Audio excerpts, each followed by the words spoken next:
mai da ka sani bayan ita waƙa ɗin ainihin mu an tafi da mu jina-jina, mutane da yawan gaske, ba ni kaɗai ba, kimanin wajen mutum sun kai 500 waɗanda aka tafi da su jina-jina, ciki maza da mata da yara.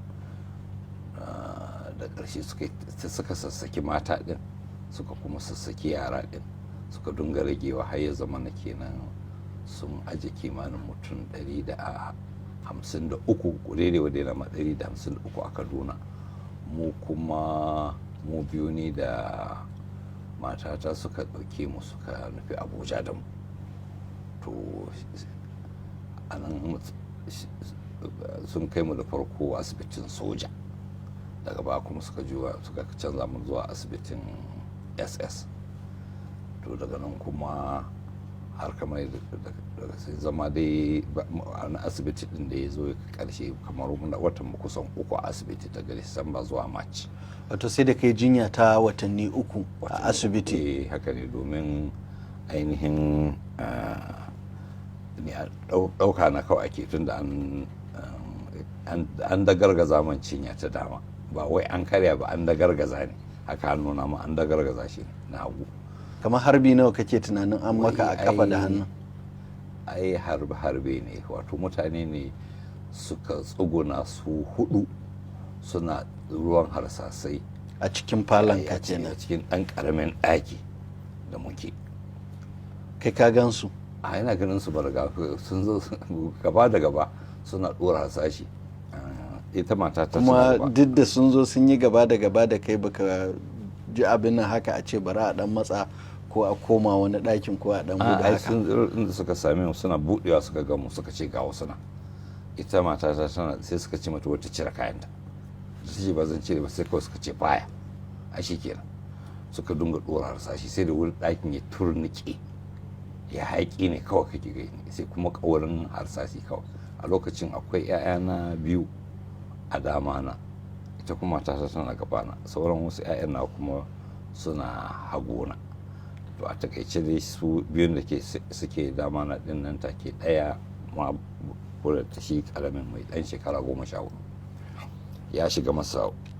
Kamar yara nawa na cikinka ka rasa a lokacin? A lokacin su 3 muke tare da su maza wanda aka kashe, akwai mace 1, akwai kuma wasu yaran riko. Wato 'ya'yan cikinka guda 4, maza 3 da mace 1 a lokacin aka muna tare kenan baka yawa lokacin da aka bude wuta ne. To sannan kuma akwai 'ya'yana na riko, su mata guda 2, sannan kuma akwai wasu 'yan uwa da muke tare da a dai gidan. To shi kenan da suka bude wutan da ina baka labari dai ainihin nan take shi ɗana da shi wanda yake gaban su, shi bular ya shiga mashi. Amma a lokacin kamar akwai rahotannin da muka samu cewar watakila ko akramakallah ya ki yadda a tafi da shi ne, shi yasa suka yi. Sai da buɗe wutansu ne kawai, suna cewa cire kayan nan, ta ce ba zan cire ba, suka ce faya kawai, dama sun zo kisan kai ne, sun kuma kashe mutane ɗarura kafin su kai kan mai, sun ƙona gidan kurmus, sun ɗauka mun ƙone kurmus ɗin ne. Amma lokacin da suka zo suna ta buɗe wuta ɗin, akramakallah ba kai tunanin ko watakila ka fito saboda a kawo ƙarshen abin ba watakila kuma me suke su ba mu wata dama ba magana, ba su magana da kowa ba, abinda na lura ma suke ne ba, kawai sun zo dai kisa ne kawai, an gama, sun zo kisa ne ba wanda kuma kisan ne kawai muradin su. A lokacin ka yi fargabar cewar watakila kai ma za su kashe ka? Ai ba fargaba ne ba, ba Allah ya sauke in fargaba. Akwai wanda ya ce min ko zan yi rarrake ni ce Allah ya sauke, baya da za a zo kashe ni ne in tafi wani wuri, kuma an kashe mutane kafin a kawo kaina, saboda haka su zo su cin burinsu, illa iyaka kenan kashe ni, ina jiran kisan ne ba wani abu. Wato a lokacin da suka shigo ɗakin watakila ko da me suka zo da shi, ko da za su yi harbi ne a kirji ko a fuska haka, wuraren da mutum watakila ba zai abin nan ba, akramakallah lokacin ko gezau? Ai ta abin da muke jira kenan, ai na daga ci maka labarai ne ma, domin sun zo ne tun ranar Asabar, ka gane, suka kuma buɗe wuta 10:30 na dare ran Asabar ɗin 12 ga watan Disamba 2015. To suka kwana suna harbi har gari ya waye, to suka kuma ci gaba da harbi ɗin ba ji ba gani da rana tsaka har zuwa wajen 12 rana. A lokacin sun kashe ɗaruruwa, suka zo suka cinna ma gidan wuta.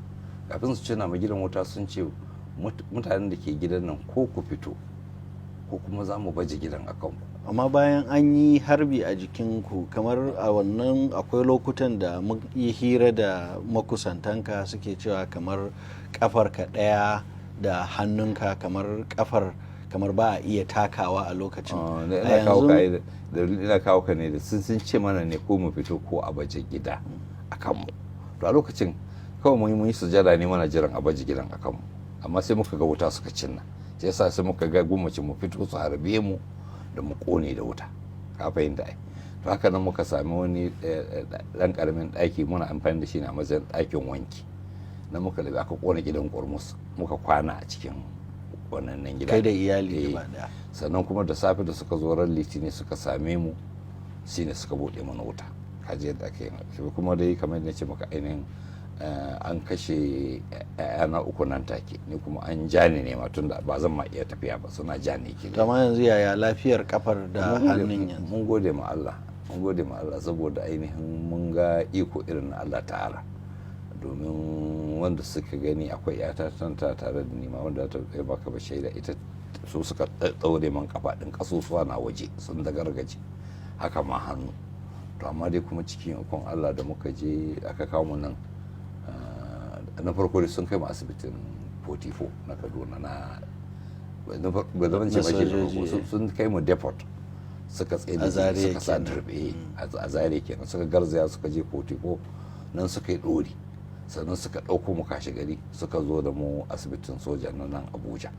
To amma da aka yi scan sai suka ce kashin ma bai kare ba, amma ka gane saboda ka iko ne na Allah da ya zama abin da aka gargaza Allah ya bar mace, banda kan haka ma ido da aka bincike ido na harsashi ya wani yanki nasa ya tsaya ido na dama kuma ya bincike idon hagu, amma dai cikin ikon Allah mun gode ma Allah. Duka idanun kuma ana gani da su. Insha Allah gashi na.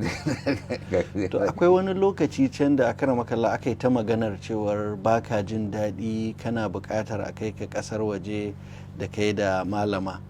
Aka je ƙasar wajen amma kuma sai kamar neman lafiyar bata samu ba kuka dawo. Kamar me ya faru ne a lokacin da mutane sun dauka kamar baka da lafiya ranga-ranga kana bukatar asibiti, sai kuma aka ganka akan kujera haka da sauransu? Ba haka bane, ainihin su likitoci na farko an yi da likitoci daga waje su duba mu, suka kuma zo maka gayyato likitoci daga waje suka zo, uku daga cikinsu daga India suka zo, ɗaya daga London, ɗaya daga Tanzania.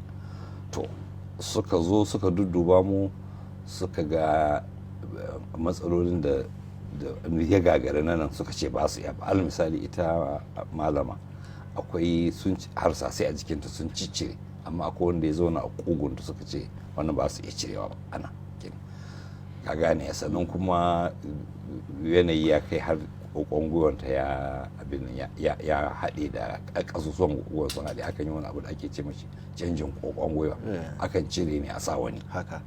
To tana bukatun wannan don ba za ta iya tafiya ba yanzu, sai da taimakon musan amfani da kujera mai aiki da batir ne. To sannan kuma ni kuma ina da 'yan baragwazon harsasai 'yan ƙanana a baje a jikina, ka gane, waɗanda nan har wala sun ce ba su iya cirewa ba, musamman wanda suke kai, amma su ma likitocin da suka sun ce za a iya cirewa an fita waje, ka gane. Sannan akwai guba da shi wa'annan baragwazon harshen suke aman shi ma za a iya kwashewa, ka fahimta ai. To kuma dai abin da ya kai mu kenan cewa za a yi wa'annan ayyukan ne.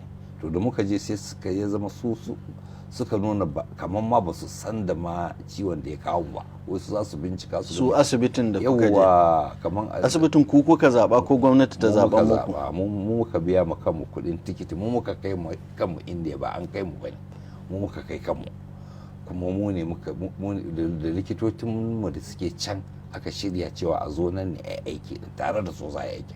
Amma da muka je sai muka samu su gwamnatin Najeriya sun riga sun yi nasu shirin da gwamnatin India, wani abu daban za a yi. Da muka je sai muka ga cewa yanzu su ma suka ce likitocin namu ma ba da su za a yi aikin ba. Da farko sun ce sai da su sa ido, daga baya suka ce ba za su shiga ma inda ake aikin ba ma sam. To sai muka ga ai ba abin da ya kama shi. Sannan kuma suka ce ba su san ba ruwansu da rekod da muka kai tunda an yi bincike a nan, an yi hotuna, an yi suka ce duk ba ruwansu da rakon da aka tafi da shi, su ne za su bincika mai ke damun mu su yi mana magani. To kaga su dai a takaice dai sai zama hukumar Najeriya ita take ga musu abin da za su yi mana. Suka ce to ai ba haka muka shirya ba, mun shirya ne mun zaɓi ne ga likitocin da za su yi mana aiki, ga asibitin da za a yi mana aiki, kuma kun zo kun dagula komi, maimakon ku sa ido kun zo kun sa baki da hannu har da ƙafa ma kun ya matsa komi. Kaga sai da ƙarshe da suka ga abin da suka yi niyyar su yi mana ba zai yiwu ba, suka ga kuma mutanen inda sun dame su da mazaharori har suna zuwa ofishin jakadancin Nigeria suna dafifi, sai suka kawai bagatatan suka kwaso mu suka dawo da mu Abuja. Kaje yadda ke. To yanzu da aka ci gaba da neman magani a nan, kamar ya lafiyar aka na makalla? Yanzu abin mun san abin da ke damu, mun san kuma abin da ya kamata ya mana. Kaga misali kamar da ce maka, ita matata tana da harsashin da ya zauna a wani muhallin da ya kamata a cire shi, amma nan ba su iya cirewa ba. Ka gane? Ka cire wannan, sannan kuma za a yi mata masayan kokon gwiwa. To shi wannan harsashin da ke jikinta yakan sababa, tun da ka san akwai wani abu a jikin mutum, yakan sababa mata wani ciwo daga lokaci zuwa lokaci, wanda takan zama yanzu. To akwai shirin fita waje din?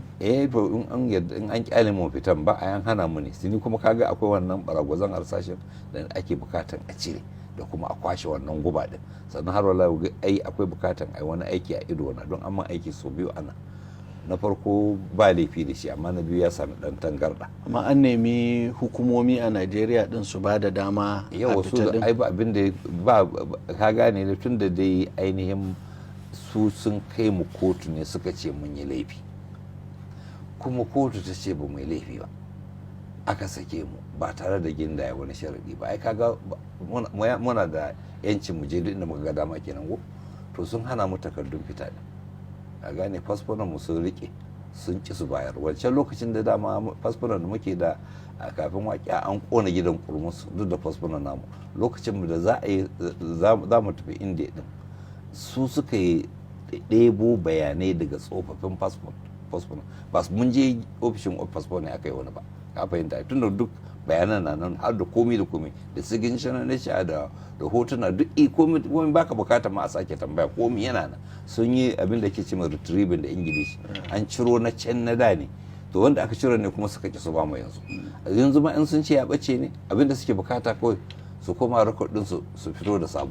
To akwai mataki da kake tunanin ɗauka na ganin cewar an baku fasfo? Mun bi duk matakan da ya kamata, duk abin da ake bukatan a yi ba wanda ba, dogon bayani ne wanda mu duk watannin nan da muka yi, har ta kai da muka gade ba su da niyya har muka kai su kotu. Ka gane ai, da muka ga su kuma immigration da aka ce tun da wa'annan su da aka yi su kotu, SS da Attorney General sun ce su ba su rike fasfor ba, fasfor ya bace ne mene muka ce tun da kan ne su kuma immigration su bayar, su ma da ba su bayar ba suka yi ta mana wala su ma aka kai su kotu.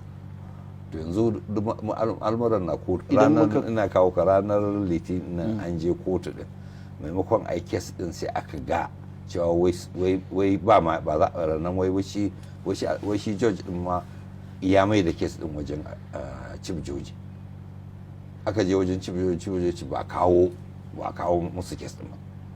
To haka nan yanzu sun je har kotunan suna yawo da hankalin a wayan.